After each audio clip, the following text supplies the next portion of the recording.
Les gorges du Verdon sont un ensemble de gorges creusées par la rivière Verdon, séparant les préalpes de Castellane et les préalpes de Digne, en France. Le Verdon prend sa source tout près du col d'Alos, dans le massif des Trois-Évêchés, 2819 mètres. Il se jette dans la Durance, près de Vinon-sur-Verdon après avoir parcouru près de 175 km. Une partie de son cours entre Castellane et le pont du Galetas se situe aujourd'hui, sur le lac de Sainte-Croix qu'il était, il y a quelques dizaines d'années, la grande plaine des Selles-sur-Verdon, avant la mise en eau du lac artificiel créé par l'édification du barrage de Sainte-Croix. Avant la montée des eaux en 1973, le nouveau village des Selles-sur-Verdon a été construit plus haut et plus moderne, c'est maintenant un des plus jeunes villages de France, et l'ancien village des Salles a été évacué et détruit. Les gorges du Verdon constituent le long de la frontière entre les départements du Var au sud, et les Alpes de Haute-Provence au nord, dans la région Provence-Alpes-Côte d'Azur. Cette région, entre Castellane et le lac de Sainte-Croix, s'appelle les gorges du Verdon. Elle se divise en trois parties, les pré-gorges, qui vont de Castellane à Pont-de-Soleil, commune de Castellane, les gorges qui vont de Pont-de-Soleil, commune de Castellane, au lieu-dit de Limbu, commune de la Palus-sur-Verdon, la gorge qui va du lieu-dit de Limbu, commune de la Palus-sur-Verdon, au pont du Galetas, commune de Moustier-Sainte-Marie. Les gorges du Verdon sont étroites et profondes, de 250 à 700 mètres de profondeur, pour 6 à 100 mètres de large au niveau de la rivière du Verdon, et 200 à 1500 mètres, d'un versant à l'autre au sommet des gorges. Géologie. Pendant la période du Trias, la Provence s'affaisse et la mer la recouvre, déposant d'épaisses couches de calcaire divers. Pendant la période jurassique, la Provence est recouverte d'une mer chaude et peu profonde, facilitant la multiplication des coraux. Au Crétacé, la basse Provence se rehausse et la mer atteint l'emplacement actuel des Alpes. L'ère tertiaire voit l'édification des Alpes. C'est à cette époque que le Verdon trace son cours. Flore. Le relief particulier des gorges en fait un écosystème à part, où vivent des espèces rares, une fougère, l'Asplenium jaandisi, découverte dans les gorges en 1911, une campanule assez rare, la Phytema villarci. Histoire. La vallée du Verdon a été habitée par le peuple gaulois des Verguni. Les gorges du Verdon n'attirent l'attention des voyageurs que tardivement. Les premières descriptions imprimées datent du tournant des XVIIIe et XIXe siècles, mais restent rares, une en 1782, une autre en 1804. Malgré le développement de la sensibilité aux beautés naturelles, et la vogue du romantisme, il ne remarque qu'une coupure et ne s'attarde pas à la description d'un site accessible uniquement par des sentiers muletiers. Les gorges ne deviennent connues qu'avec la description qu'en fait Élisée Reclus en 1879, et la diffusion des guides touristiques, Guide Johan notamment à partir de 1877, Guide touristique de la Provence, Guide Baedeker, à la Belle Époque.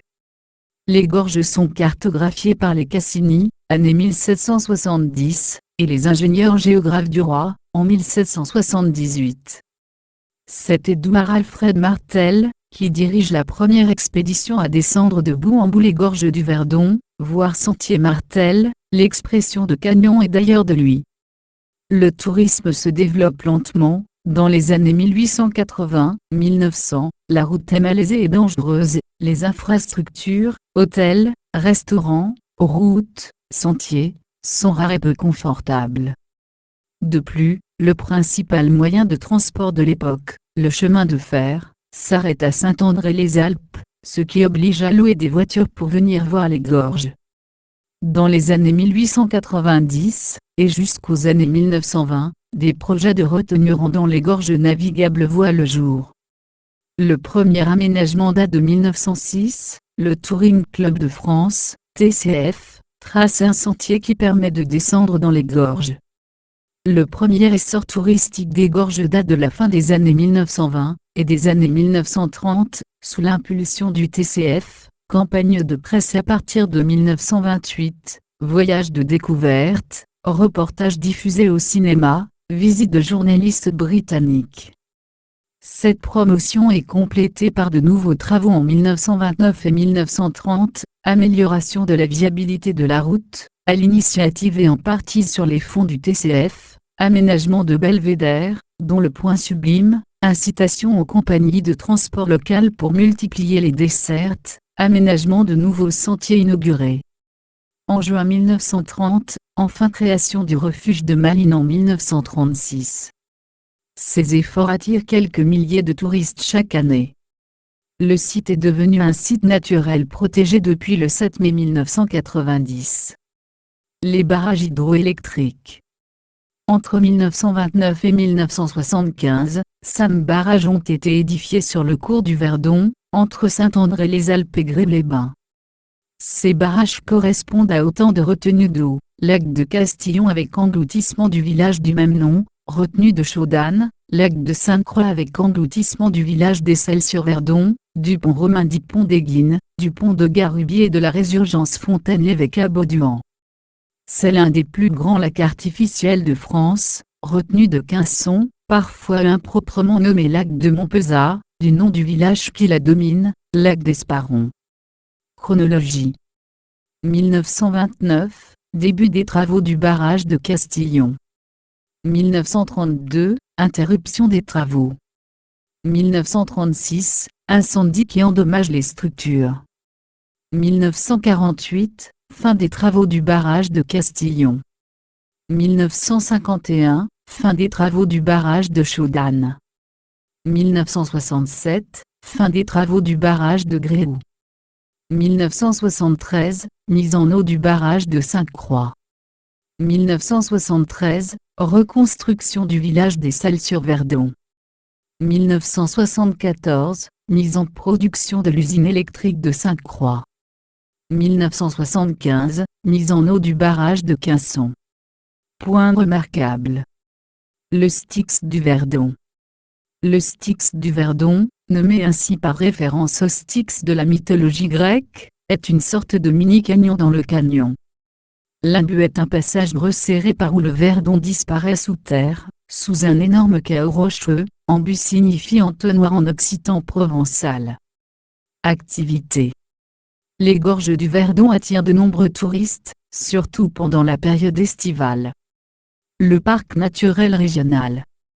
2 itinéraires routiers permettent de visiter les gorges du Verdon, l'un par la rive droite, au nord, allant de Castellane à Moustier-Sainte-Marie par la route D952, et l'autre par la rive gauche, au sud, allant d'Éguines à Castellane par la D71, D90 et D955. Le pont de Chaulières sur l'Artuby. Le pont de l'Artuby traverse les gorges du même nom. Ce pont, dont la dénomination exacte est pont de Chaulières, est long de 110 mètres. Sa hauteur est de 140 mètres, il a été construit entre 1938 et 1947. Escalade. Les gorges du Verdon sont un site d'escalade, qui comporte plus de 2500 voies d'escalade.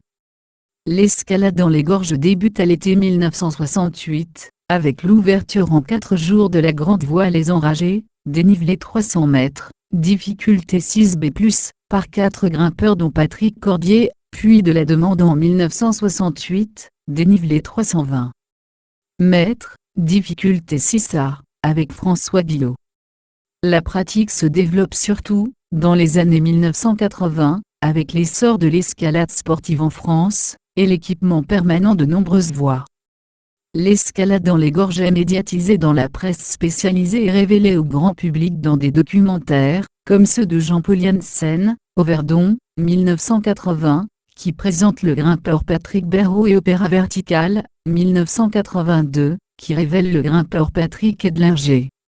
Les gorges deviennent ainsi le site majeur d'escalade sportive en France, voire en Europe, durant les années 1980, et le début des années 1990.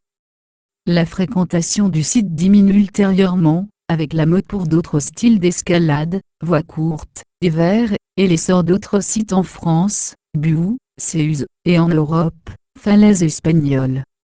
Depuis quelques années, certaines voies sont interdites pour protéger la nidification des vautours récemment réintroduits.